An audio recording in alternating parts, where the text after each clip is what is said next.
forensics, and that's where we make a majority of those kind of removals. So to play the dumb person here, then, because we're using the terms, and I get this shouldn't be much of a stretch, but thank you. Sorry. Welcome to the Beacon House Podcast, recorded live in Knoxville, Tennessee.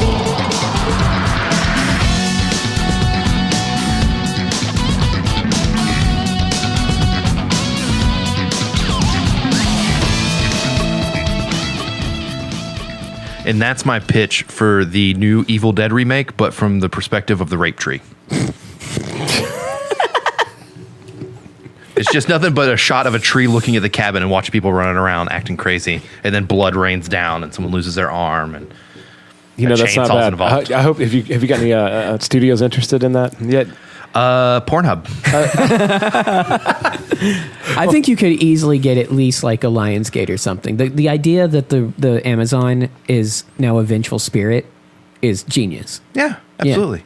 I think Green Inferno is more of a work of like fiction or nonfiction. I'm sorry.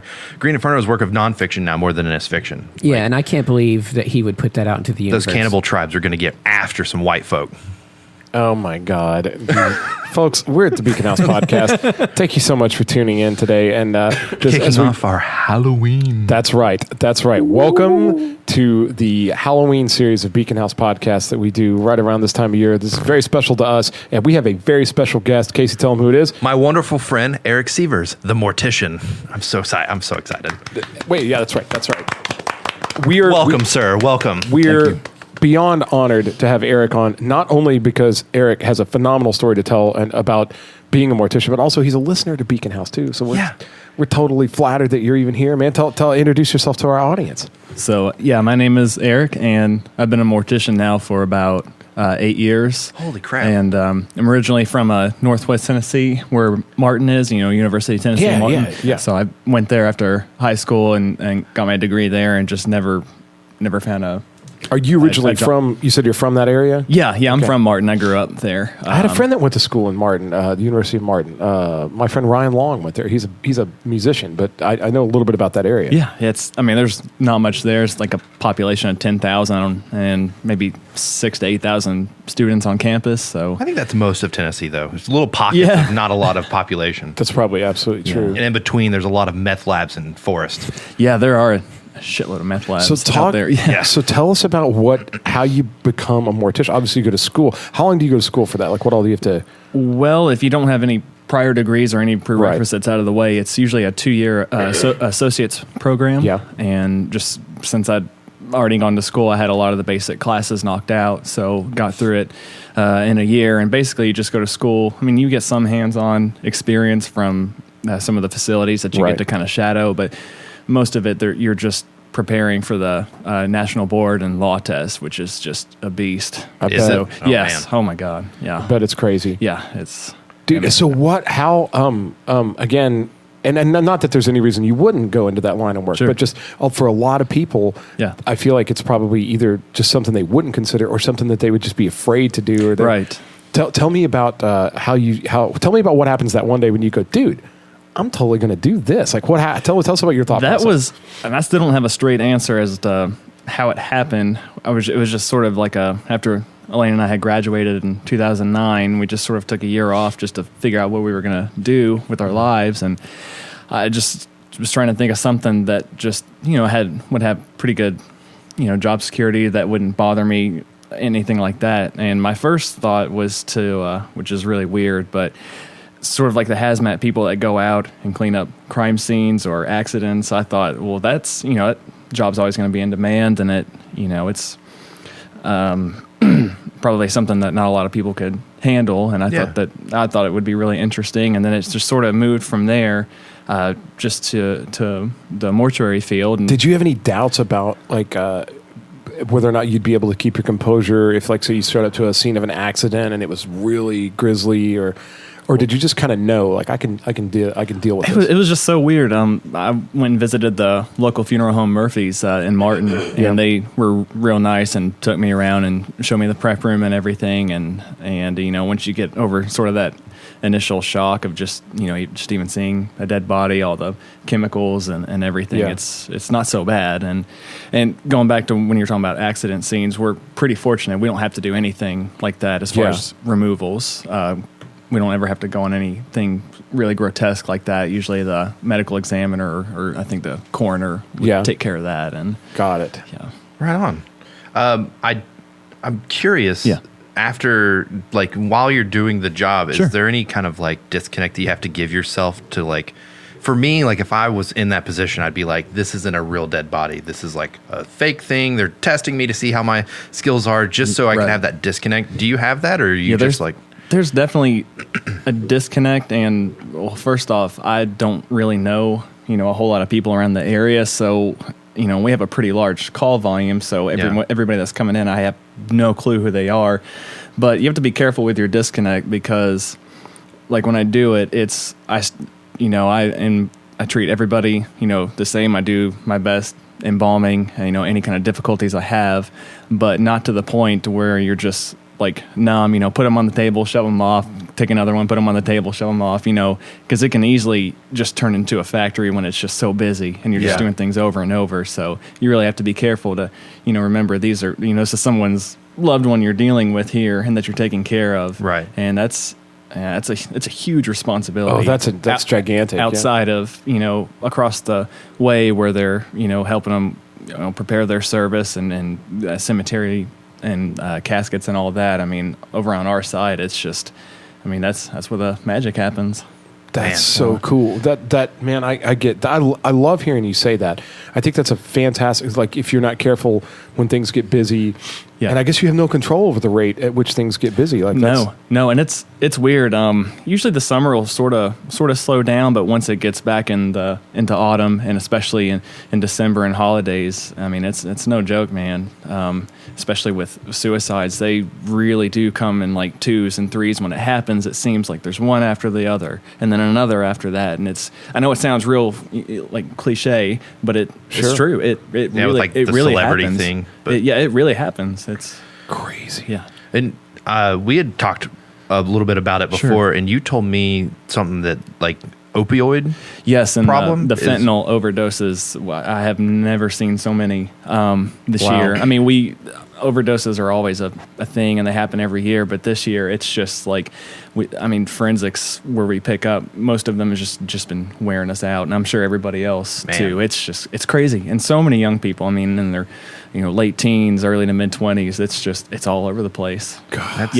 That's mind-boggling. It's one thing to, like, hear it on the news, but in your job to actually see it has got to be just eye-opening. Yeah, it's real, man. It's absolutely real. Would you say that's probably the cause of death most likely that you see most frequently these days is opioid stuff? There's been a lot this year, but then we also have a ton, of people that die on hospice care at home that have had cancer for so long, and then just a lot of elderly people too from nursing homes and things like that. So that usually outweighs your suicides and overdoses. It just, going back, like when you get one overdose, it just seems like they all just start coming in. It's just so weird. Crazy. Yes. Yeah. Hunter, do you have any questions? I'm still just absorbing all of it. I know it's a lot. It's a lot to take in. Like, I was fascinated by this. Isn't a question, but just fascinated by what Spencer said, where you were talking about having to find the gray area, the line to ride. Because I was thinking like Casey, where I would have to cut myself off. I couldn't do it otherwise. But I hadn't considered the other part where you're like, at that point they become a box with product in them, and that's not appropriate either. You have to have some level of tenderness and care, but you don't want that to stay with you either, because the nature of the job. And that, I thought that was incredible.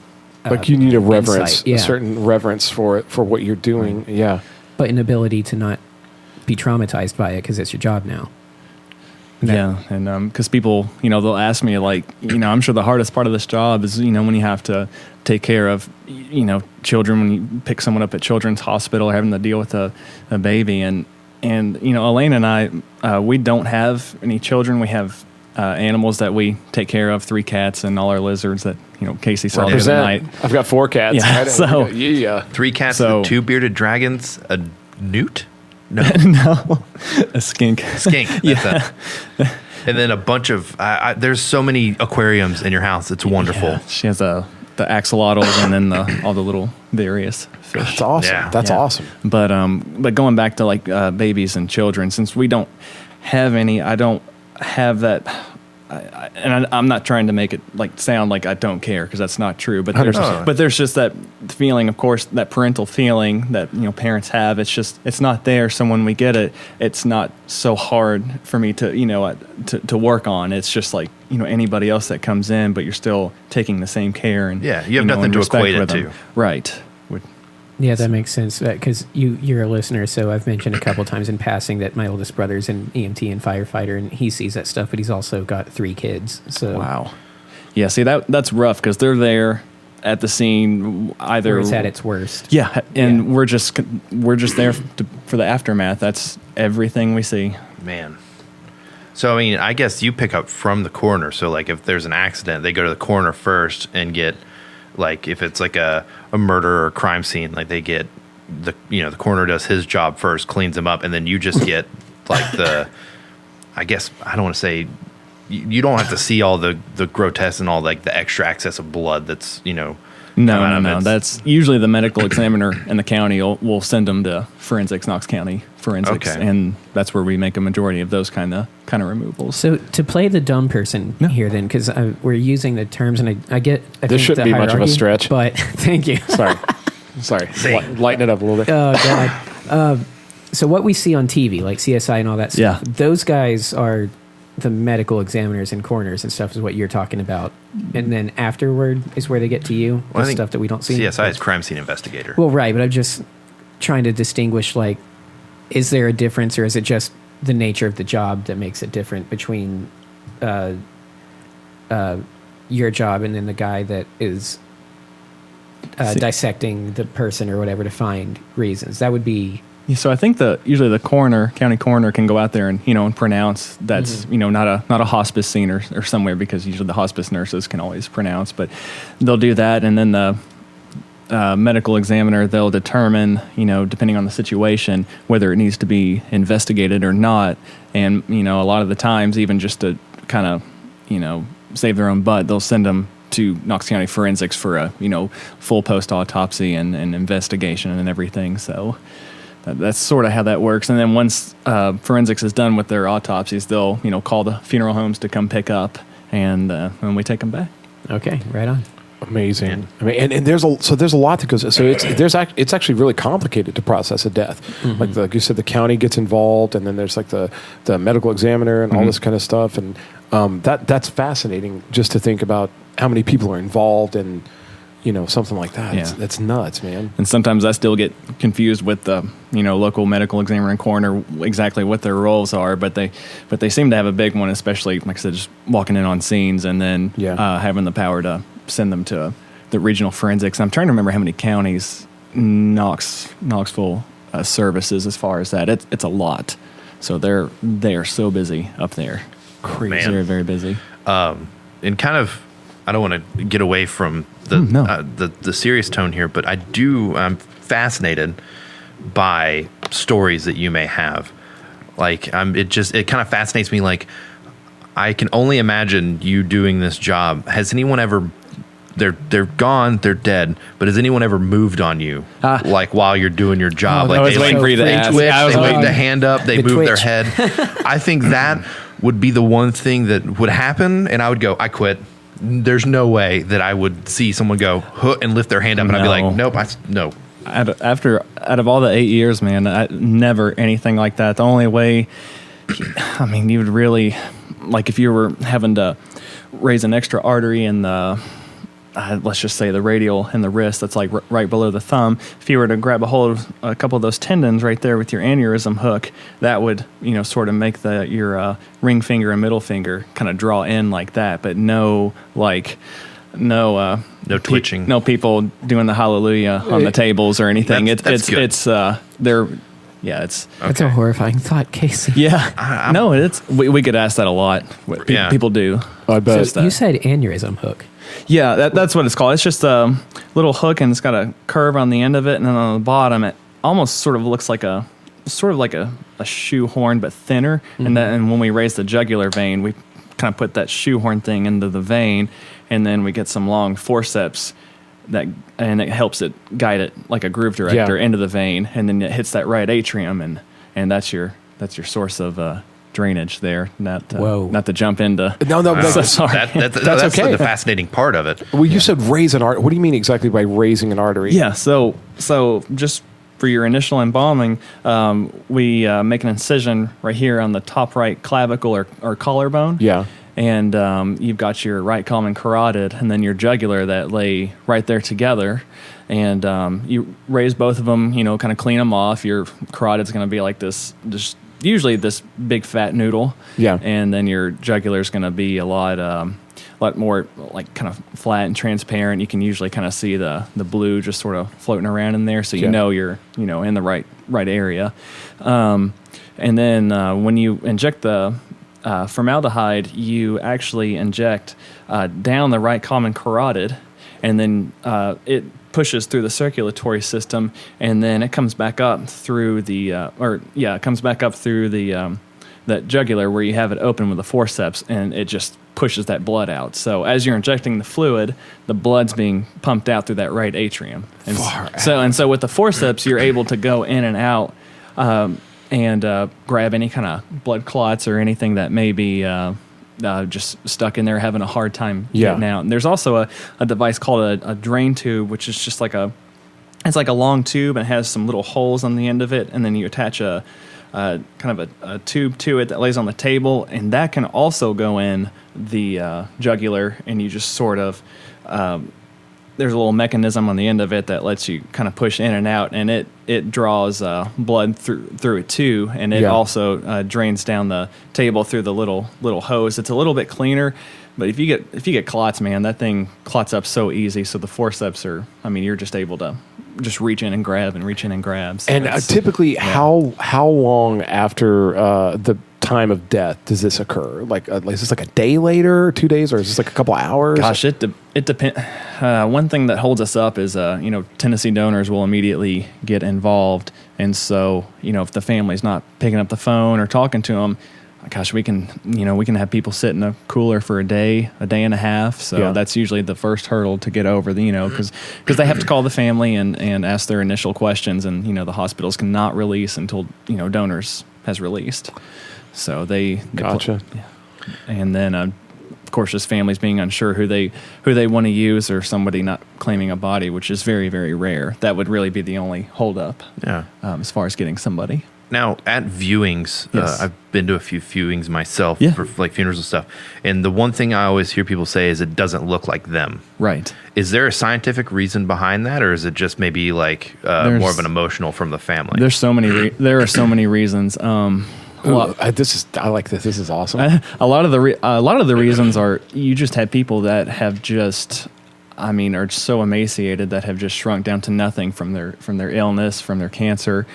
And we have this little material called tissue builder, and what you can do is you can put it in like in a syringe, and it's like acts as a solvent, so you can fill in depressed cavities like around the eyes and the head. And it's almost like plastic surgery. You inject it like places where you can't really see, like the corners of the eyes, the corners of the mouth, behind the ear, and it just fills all that up. But you have to be so careful, because it once that's in there, that's it. You usually have to, talk to the family beforehand and get some sort of permission, because, all of it is still technically mutilation to a body. Even the embalming, we always get permission. We just don't go in there, all willy nilly and just start doing our thing. So, which is good, because that's, you don't know what the family would want, and so doing something like that, especially in such a sensitive case, I'm sure would cause a lot. I'm assuming the kind of the goal behind all this is they want the person to just kind of look like they're, for the funeral or the showing, they want them to just look like they're sleeping, right? Yes, that's kind of the peaceful idea of the people going to come. And one big thing that the chemicals that we use when someone has good circulation, they embalm very well. The formaldehyde, it can take certain wrinkles out of the face. It can make them look 20 years younger at times. So interesting. So that'll, like, sometimes people go in there and be like, oh my God, they look, 10, 15, 20 years younger. And then sometimes they'll just be like, well, it just doesn't, look like them. And a lot of the time it doesn't match the photo they have, but just think of the process that they've gone through. They passed away, they lost all their color, they're being, basically reanimated. And we do our best to try to get them to, look presentable and, spend a lot of time on, cosmetics. That's just the second step after, the embalming and everything. My mom was a hairdresser, and she did the hair of several of her friends, and a lot of her friends were also her customers, but several friends, and then people that she wasn't necessarily close with, but that were customers. Like one of their dying wishes was that she would come and do their hair for their funeral, and she used to come home free. At least once or twice a year, because she did the hair of like a lot of elderly people. She did roller sets and that kind of stuff, and so she would come home at least a couple times a year, and she would say, so I did like there'd be sometimes people I knew, Miss Black, or somebody had passed away, and she's like, I went and did her hair at the funeral home.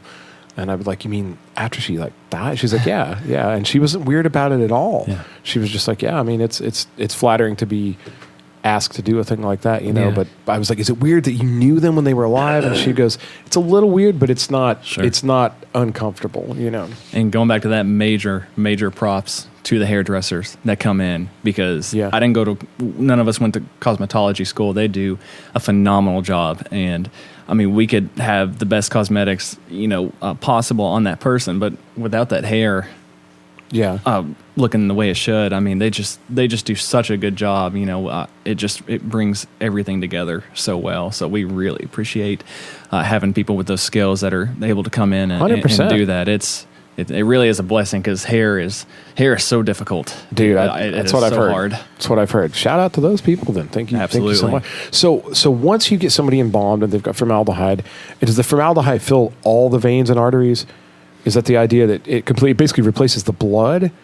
Yeah, it's you're pushing out as much blood as you can. Usually you don't get all of it, and it's usually towards the end of the embalming you can, take a look at your vein, and the blood will kind of start to lighten up and then kind of change to the color of the fluid that you've used a little bit. Now, after you're done with your injection, you go to this process called aspirating. So we have this long, thin spear that is, and it's used with a tube that runs to like a water pressure thing that turn it off and on, and it creates a suction, and we usually insert that right above the navel, and as soon as we kind of puncture in and go up, try to hit that right atrium. Usually when you do that, you'll get a lot of blood that's still there. You'll start to see veins and everything depress in the body as it's pulling it all out, and you basically you hit all your organs, your lungs, your liver, you hit your lower cavity, you try to bust up the intestines and things down there so it doesn't build up with any bacteria or gas in the meantime or afterwards. And then after that's done, we take this chemical called a cavity fluid, and it treats all the viscera and everything and helps it to harden, so it's not just sitting in there, you've just busted it up, exposed to any bacteria that's crawling out or anything. And interesting. Yeah. And see, I don't think most people probably even think about that. It's like how much bacteria like a body would have. Like that's so big of a concern. Like I wonder how long, at what point did they perfect this process? Like are these recent additions, like in the last 100 years, they got really good at it, or has this been going on since like the 1700s? Or I know Civil War is when it really, really started. Really? I think it was Thomas Holmes, I think that was his name, that would embalm out on the battlefields. And of course, back then, of course, they didn't have any, our embalming machines, run on electricity, so they would use gravity to, inject their fluids and drain and everything. And I'd say what's really advanced is probably the equipment and the tools that we use. I don't know if the formaldehyde's still the same or any better or any worse or any more diluted than it was before, but there are certain companies, different ones that you can choose from, and so yeah, I think we've been with ours for. Dude, can you imagine being on a Civil War battlefield and trying to embalm somebody with just using gravity? Yeah.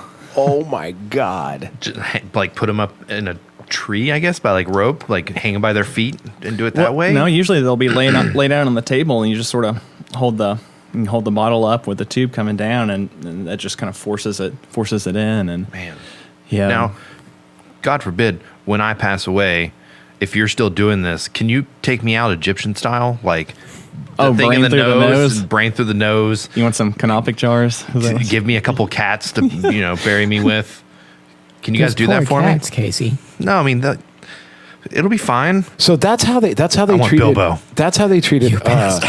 That's how they treated a corpse in ancient Egypt, and then obviously in the 1800s or whatever, they started something that looks like the modern embalming process. What was it like in between? What were they doing in the Dark Ages or during the? I think they were just dumping them in holes, probably burning and dumping, probably. Interesting. I know. During the Black Plague, they just burnt piles of bodies. Yeah, that makes sense. They just load them up in mass graves and light them on fire. Yeah, you don't want to collect that. Oh my God. To kill the plague. Speaking of that, so how much of this occurs if there's going to be a cremation? If you're cremating a body, yes. How much preparatory work goes into before that? Is it the same thing? Do you still use formaldehyde and everything? Oh, when we cremate somebody? Yeah. Usually when we have someone that just wants just a direct cremation, we set their features, which is closing the mouth and eyes, and there's two ways you can close the mouth. One way is we have this little gun called a needle injector, where you put a wire in it and you shoot up in the upper palate above the teeth, and then you shoot one down the lower palate below the teeth, and kind of bring their jaw up together and tie the metal together, and that usually makes a good hold. But sometimes people have really weak palates, and so you have to use a long needle and a suture. And there's different ways you can do it. You just kind of grab into muscle and and behind your lower lid. You can go under the chin, back up, and then up around through the septum, back down, and then you can tie it. You look like you're getting faint right now. Hunter, your eyes were so big when he was talking about it. But our aside from the chemicals and just getting their whole body, well embalmed, I think the most important thing is the setting of the features, because it really takes time to form a mouth, and we also have these little plastic things called mouth formers, and they're your best friend for anybody that doesn't have any teeth at all, doesn't have any dentures. It usually comes in there, and you can form it, put some cotton in there if you need to. But because once they set up, and if you've got a poorly set mouth or anything like that, it's just usually they'll just dehydrate. The lower lip will kind of suck in, and it's just a nightmare to fix. And then it looks so unnatural. That reminds me. Yeah. There's one of my top 2 favorite movies ever is the movie Tombstone. There's even a picture from Tombstone over there on the wall. And there's one scene where right after the famous shootout at the OK Corral, and a bunch of the guys are dead, and they have this weird funeral, like a 1800s funeral or something. They're coming through town on these wagons, and you see the bodies of the guys laying in these caskets or whatever, and their faces all look really weird and terrible. Like their mustache is real offset, and you can it's like they took a lot of time to specifically make it look like a rush job or a bad job or something like that. But I remember being thinking that was really striking. Whoa. See, my grandma died 2 years ago, and she was 95, so her teeth were gone, dentures, the whole 9 yards, and we had a viewing, which I thought was weird because Dad wanted to cremate her.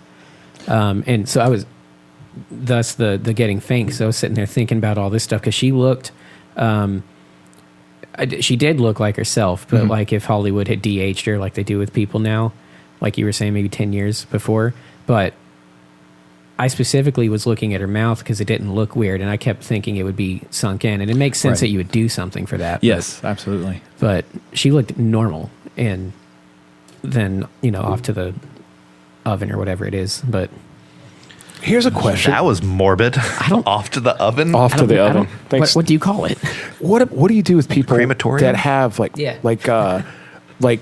fake joints and stuff like that, like somebody that's got a metal hip or a knee, and what if that person wants to be cremated? How does that change the process? It doesn't.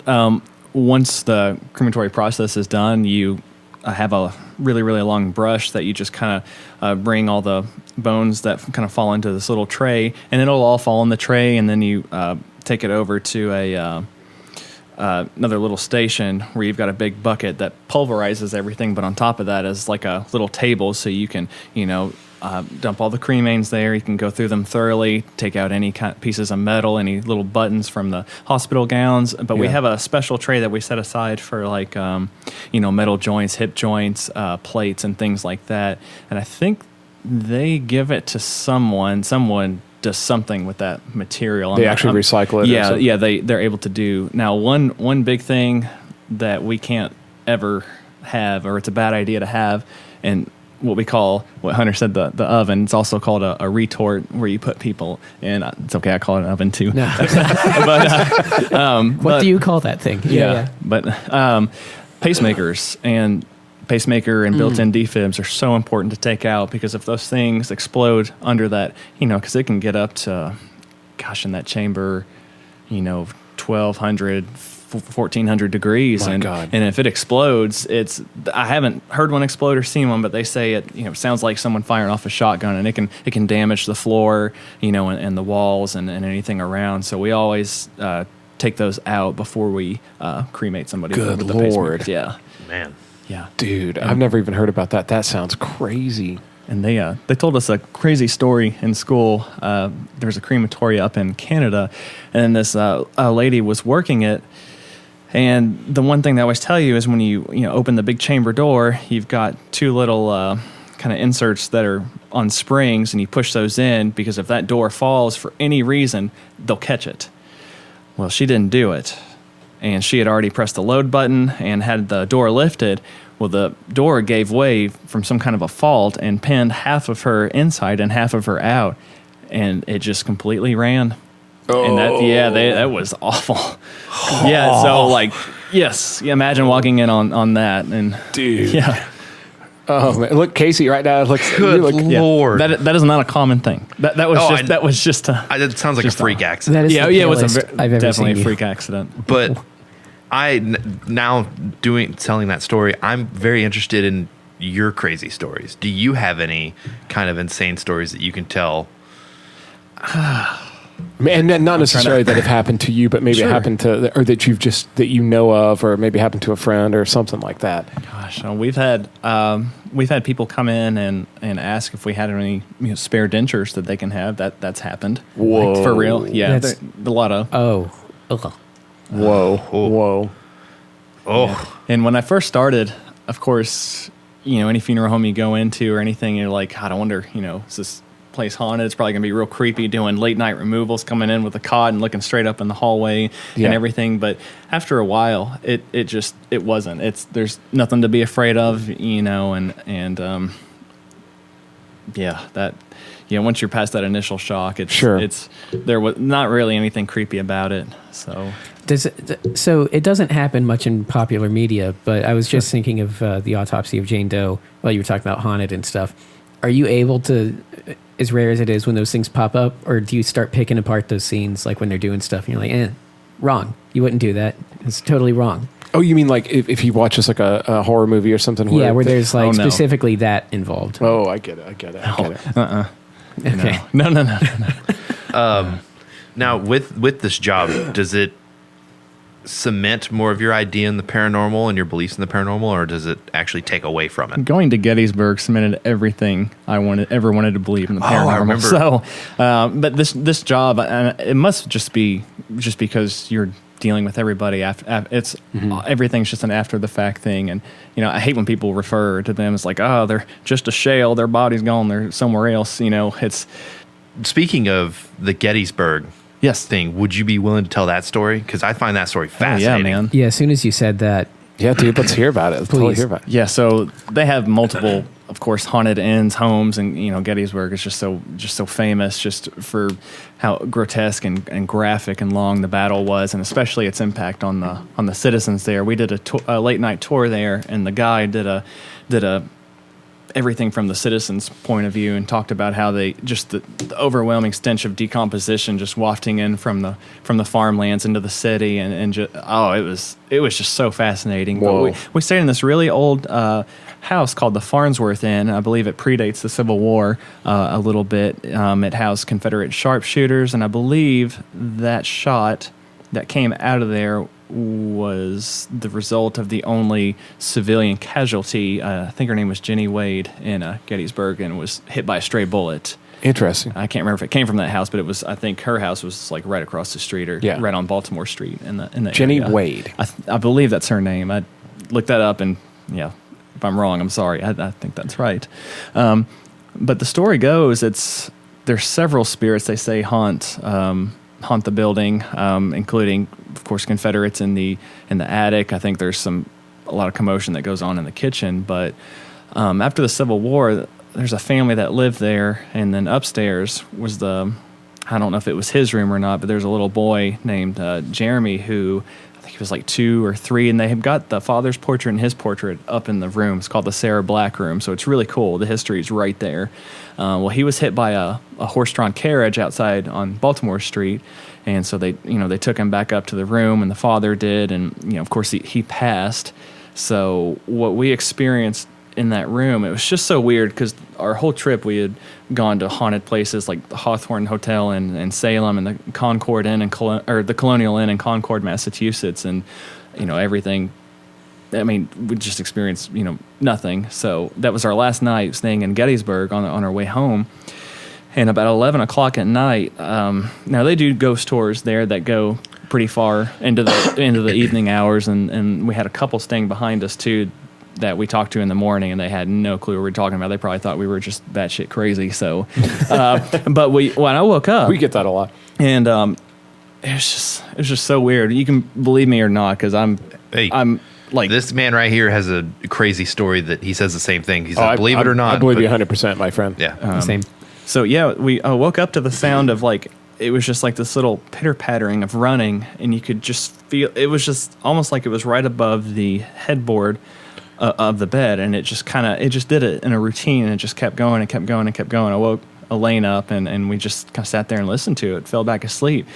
My God, by the time it was close to 3:30, there were these heavy footsteps that went from her side of the bed to the door, back and forth, and it just kept going, and it kept doing it, and it was so loud. It wasn't like it was some guy down the hallway just being a dick and running back and forth being like, oh, I hope they get scared in there. It wasn't like that at all. It was... I had no idea Tennessee people lived in Gettysburg. There were so many Confederate flags up there, so yes, they're up there. Man. But it sounded like heavy, like war cowboy boots. It was just solid, heavy footsteps. And you can tell when there's footsteps in the room with you. Yeah. It was just so loud. And the way it paced back and forth, since I was on the other side of the bed, Elaine kept telling me whenever the footsteps would, get closer to her, she kept feeling this, just a weird, not overwhelming, but a weird staticky feeling. Mm-hmm. And I'd never felt, of course I believed her, but I was on the other side of the bed, safe from the door side. That's right, safe. But it was just so crazy. And all we could really think of is, well, either this place has gone out of their way to set a bunch of stuff up under the floorboards that goes off in the middle of the night, because that's insane. Because, the floorboards are super old. We just thought, we attributed it to the father, pacing back and forth while his child was dying, just that sort of pacing and pacing and pacing. And I don't know if it happens every night, if something sparks it. We just couldn't believe it. And that we were able to experience it together was just amazing. That's incredible. Insane. Yeah. So tell me about, I think that's an amazing story. How does that, do you think about that when you're at work? I mean, do you think about that when you're around bodies, or when you think about just like I'm not sure how to phrase this, the estrangement or whatever of a spirit or something, since you 100% believe that you've experienced that, mm-hmm. So that knowing that it can be extracted from the body, does that inform or change the way you view being at work, just knowing that there's possibly spirits out there, or ghosts are real, or Or maybe it's lingering around the body as you work on it. It is weird, Yeah. and I've had thoughts like that before, but there's just nothing to lead me to believe that there's any kind of, any presence in that prep room. It's all just taking care of taking care of the family, and then just, using the science to get them where they need to be. So there's just really... Yeah, like I said, when I first started, coming in late nights with bodies and things like that, I was just so creeped out because it's an old building, and you just don't know who all's lived. There's been several people that have lived there, many years ago. Yeah, but no, nothing at all in there at all, and it's yeah. Let me ask. I would say this: we're kind of getting sort of near the end. Do you have anything else you want to? I mean, I have tons of questions. Go ahead, fire a couple off. I'll come back with one in a minute. Has anything come through the door that, I know you said that you really don't have any like feelings towards it. You have the respect for the job, but there's that disconnect that you have. Has something come through the door though that you've seen and you've just been like, oof, yes. Oh man. Just a couple, and usually it's when we've had some of the older part-timers that work with us when they pass. That's weird. So it's just so surreal to see somebody and that you're taking care of, and which is weird for the owners. They're a great family business and been family owned almost 100 years now. Oh, so, wow. They see people they know all the time. So I can't imagine how they all feel, and the other part timers, because everybody knows each other, and so I don't know anybody. So when there is somebody that comes in, I know we've had a florist that had passed away that had we were so used to seeing so much, and then like I said, a couple of the part timers. That's pretty weird. All of a sudden, you knew them when they were alive, and now they're on the table. Yeah, that's very strange. Yes. I can imagine. So I don't know if I could ever, if the opportunity came, like, go back home and run that funeral home. Because it's such a small town, I wouldn't want to see, my friend's grandfather, father, mother. It's so bizarre. Yeah. I think I'm better off not just having that some sort of disconnect. Yeah, just not knowing everybody that comes through there, because that could totally mess your head up, I think, to an 100%. extent. That was a good question. That's a very good question. You guys have anything? Hunter? You've been kind of quiet. You've been in shock. I'm fascinated. Yeah, I don't have any questions. I'll pose one, maybe just kind of a general thing. But I remember a friend of ours named Corinne, who's hopefully going to be a guest on the podcast soon. She I believe was studying forensic pathology at one point at the Body Farm here. And again, I don't want to just tell all her stories before she could, but her and I got a chance to sit down and talk one time, and she's seen a lot of that, kind of the graphic stuff that we were talking about, like the just various states of the human body in decomposition or in destruction and blah blah blah blah blah, and just she's seen a lot of like rib cages like just laying out, like things like that. And I remember I asked her, I said, God, after seeing us, whatever we are, after seeing us so deconstructed and taken apart like a puzzle, do you feel like it cheapens your view of just like life? Like we all feel like we have this big sanctity of life. Like life is so important and everybody's feelings are so important and all this stuff. Like does it? And then she said, no, what's weird is I like having seen the inside of a skull and all that. She goes, I actually have a greater appreciation for life, and it seems more precious to me, And I was like, that's neat, But again, I'm not even sure if I'm going to leave this in because I'm going to say that for her episode perhaps. But what we'll say is, like, after having done what you do for a while and seeing people that you knew, but also other things and people that come in and they're various, people that die of old age, people who come in and that's teenagers that have overdosed or blah blah. Do you feel like, has it changed your view? I guess this is kind of a two-part question. Has it changed your view of life in any way? That's the first part.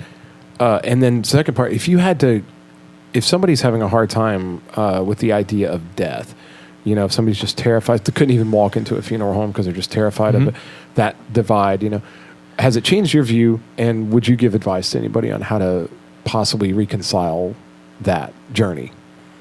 It definitely gives you a whole new respect and value for human life. Just seeing how brittle it is and just how it can happen to anybody at any time. And that's probably the biggest eye opener, of the job. Just seeing so many, kinds of people come in, just anybody, any ethnicity, anybody, and knowing that nobody is safe from it. Right. It's coming for everybody. It's inevitable. It's gonna happen to me. It's gonna happen to everybody I care about. Everybody. It's totally everybody's universal. vulnerable to it. So yeah. And then anybody that ever feels uneasy about their funeral home or anything, just go visit your local funeral home. Find a funeral director or a director embalmer. Just talk to them. Ask them questions. We've had that before, and I'm more than happy to just thoroughly discuss everything, because a lot of people don't know what goes on behind the closed doors, how we do things, and so it leaves a very strange probably feeling in their mind of just that it's probably the most grotesque thing they can think of. We've had people ask us, so how long does it take to take all the guts out and put them back in? I'm like, well, we don't do it like that. So no, but really, yeah, there's a lot of